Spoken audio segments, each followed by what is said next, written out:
Latar belakang perjuangan mempertahankan kemerdekaan melalui jalan diplomasi merujuk pada kondisi dan peristiwa yang melatar belakangi upaya Indonesia untuk mempertahankan kemerdekaannya melalui jalur non-militer setelah proklamasi kemerdekaan pada tanggal 17 Agustus tahun 1945.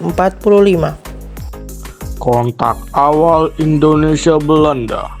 Kontak awal diplomasi Indonesia-Belanda adalah perundingan Philip Christian yang terjadi pada 10 Februari hingga 12 Maret 1946, yang menjadi awal dari serangkaian perundingan seperti Perundingan Hague-Veluwe, Perjanjian Linggarjati, Perjanjian Renville, Perjanjian Roem-Royen, dan akhirnya dengan Konferensi Meja Bundar dalam tanda kurung KMB pada 1949 yang berhasil meraih pengakuan kedaulatan, dan terjadi pertemuan awal antara Indonesia dan Belanda untuk membicarakan status kemerdekaan Indonesia.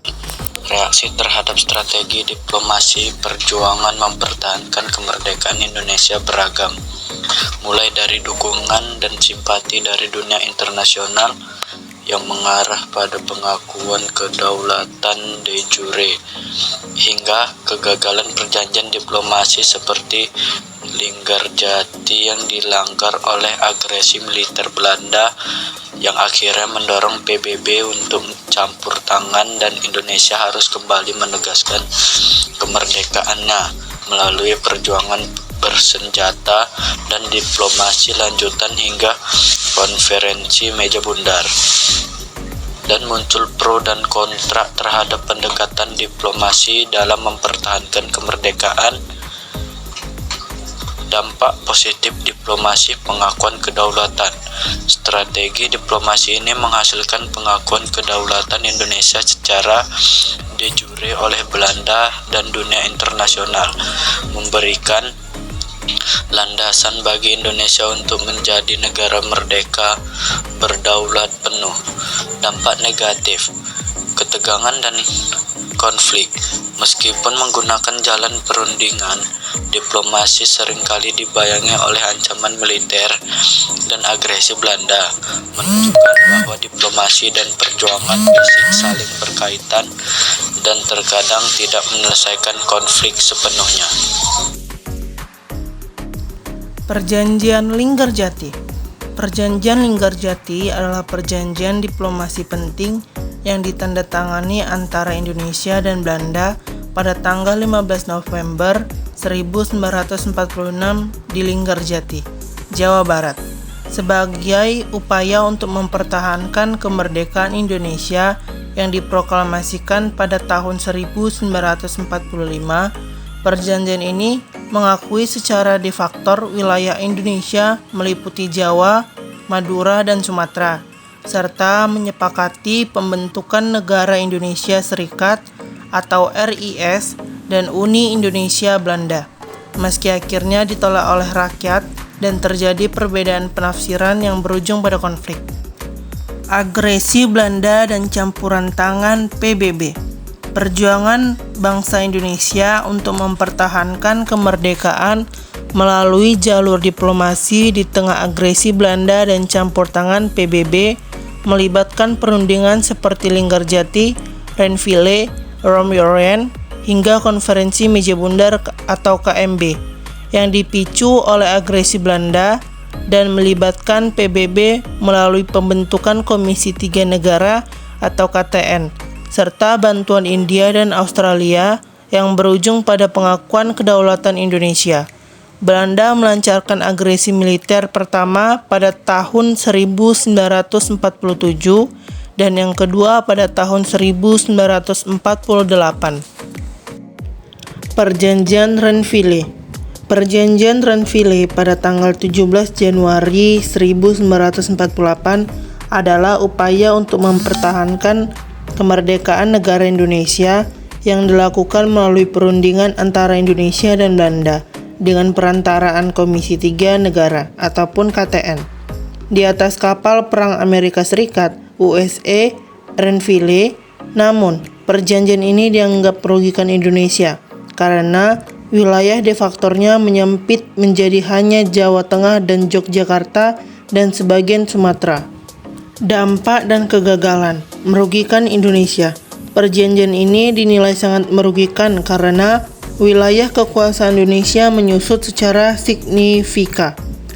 Nah, pelanggaran oleh Belanda kemudian melanggar perjanjian tersebut dengan melancarkan serangan besar-besaran ke Yogyakarta yang disebut agresi militer Belanda II pada tanggal 19 Desember 1948.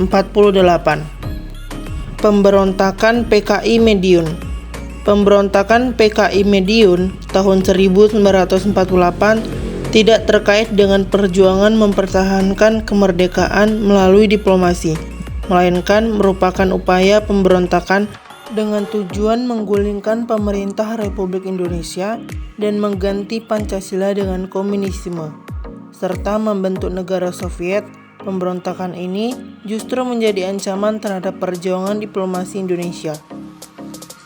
Konferensi Inter-Indonesia. Konferensi Inter-Indonesia adalah upaya diplomasi antara pemerintah Republik Indonesia dan negara-negara bagian tergabung dalam BFO atau Bizen Conference for Federal Affairs yang dilakukan 2 kali pada tahun 1949 di Yogyakarta dan Jakarta. Konferensi ini merupakan persiapan untuk konferensi meja bundar atau KMBG dengan Belanda dan bertujuan menyampaikan pandangan tentang pembentukan Republik Indonesia Serikat atau RIS. Hasil utamanya adalah sepakatan pembentukan RIS sebagai negara federal yang didemokrasikan, yang kemudian menjadi model penting dalam memperjuangkan kedaulatan Indonesia di KMBG dengan Belanda dan bertujuan menyampaikan pandangan tentang pembentukan Republik Indonesia Serikat atau RIS. Hasil utamanya adalah sepakatan pembentukan RIS sebagai negara federal yang didemokrasikan, yang kemudian menjadi model penting dalam memperjuangkan kedaulatan Indonesia di KMBG. Perundingan Roem-Royen. Perjanjian Roem-Royen adalah titik balik diplomatik dalam revolusi Indonesia, ditandatangani pada minggu pertama Mei 1949. Hasilnya membuka jalan kembalinya pemerintah Republik ke Yogyakarta dan menjadi batu loncatan menuju pelenggaraan konferensi meja bundar serta pengakuan kemerdekaan Indonesia oleh Belanda. Perundingan formal dimulai pada 14 April 1949 di Hotel Des Indes, Jakarta antara delegasi Indonesia yang dipimpin Muhammad Roem dan legasi Belanda yang dipimpin Jan Herman van Royzen. Jalannya perundingan, awalnya Belanda menuntut agar Indonesia menghentikan gerilya dan bersedia menghadiri konferensi meja bundar atau KMBG sebagai syarat untuk mengembalikan pemerintah RI ke Yogyakarta. Namun, Roem menuntut agar pemerintah RI dikembalikan terlebih dahulu. Kesepakatannya akhirnya ditandatangani pada 17 Mei 1949, dikenal sebagai Perjanjian Roem-Royen atau Roem van Royzen Agreement. Konferensi Meja Bundar. Setelah proklamasi kemerdekaan 17 Agustus 1945, Belanda berusaha kembali menguasai Indonesia melalui agresi militer. Namun perlawanan rakyat Indonesia dan tekanan dari dunia internasional memaksa Belanda untuk menyelesaikan konflik melalui jalan diplomasi. Setelah melalui beberapa perundingan sebelumnya, seperti Linggarjati dan Renville yang belum berhasil, akhirnya disepakati untuk mengadakan konferensi meja bundar KMB di Den Haag, Belanda pada 23 Agustus sampai 2 November 1949. Konferensi ini dihadiri oleh delegasi Indonesia yang dipimpin Muhammad Hatta, delegasi Belanda yang dipimpin Van Mershoven, delegasi BFO, negara-negara federal buatan Belanda, yang dipimpin Sultan Hamid II, serta Komisi PBB untuk Indonesia sebagai penengah. Hasil utama KMB adalah Belanda mengakui kedaulatan Indonesia dalam bentuk Republik Indonesia Serikat (RIS). Pada 27 Desember 1949 dibentuknya Uni Indonesia Belanda, serta kesepakatan bahwa masalah Irian Barat akan ditunda penyelesaiannya. Selain itu, Indonesia juga bersedia mengambil alih sebagian besar utang Hindia Belanda. Konferensi Meja Bundar memiliki arti penting bagi bangsa Indonesia karena menandai pengakuan resmi kedaulatan oleh Belanda. Walaupun hasilnya masih menyisakan masalah, seperti bentuk negara federal dan penundaan penyelesaian Irian Barat, KMB menjadi tonggak kemenangan diplomasi bangsa Indonesia. Selain itu, melalui perjuangan politik dan dukungan rakyat, Indonesia akhirnya kembali ke bentuk Negara Kesatuan Republik Indonesia (NKRI) pada 17 Agustus 1950. Pengakuan kedaulatan. Pengakuan kedaulatan Indonesia oleh Belanda ditandai penyerahan kedaulatan Belanda kepada Indonesia yang dilakukan di Belanda dan Indonesia. Penyerahan kedaulatan Indonesia dan Belanda ditandai oleh penandatanganan Akta Penyerahan dan Pengakuan Kedaulatan dalam sebuah upacara di ruangan tahta Istana Kerajaan di Amsterdam pada tanggal 27 Desember 1949.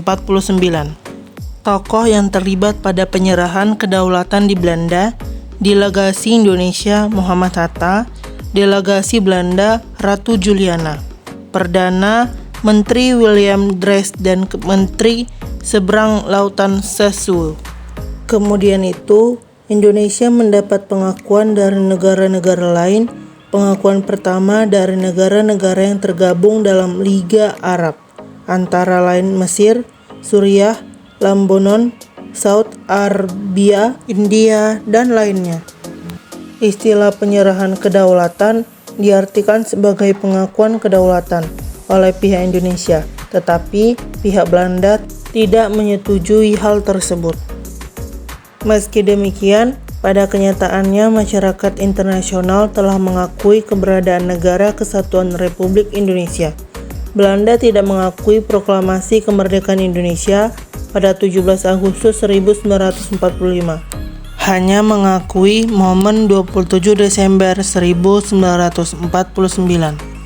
Namun, bagi bangsa Indonesia, keberadaan Negara Kesatuan Republik Indonesia ini tetap terhitung sejak proklamasi kemerdekaan Republik Indonesia, dengan alasan saat itu bangsa Indonesia tidak menghadapi penjajahan Belanda, melainkan penjajahan Jepang, karena sebelumnya Belanda sudah kalah dan menyerah kepada Jepang. Oleh sebab itu, proklamasi kemerdekaan Indonesia mutlak atas usaha bangsa Indonesia sendiri. Kesimpulannya, upaya melalui negosiasi dan perundingan adalah kunci penting, selain perjuangan fisik, untuk mendapatkan pengakuan kedaulatan dari dunia internasional. Diplomasi tidak hanya mengandalkan keahlian negosiasi dan persuasi, seperti yang ditunjukkan oleh Agus Salim, tetapi juga harus didukung oleh kemampuan diplomasi publik dalam menarik simpati internasional, meskipun seringkali menemui hambatan dan pelanggaran perjanjian, seperti agresi militer Belanda. Perjuangan diplomasi yang digigih dan didukung oleh dukungan internasional akhirnya berhasil meraih pengakuan kedaulatan dan mengamankan kemerdekaan Indonesia di mata dunia.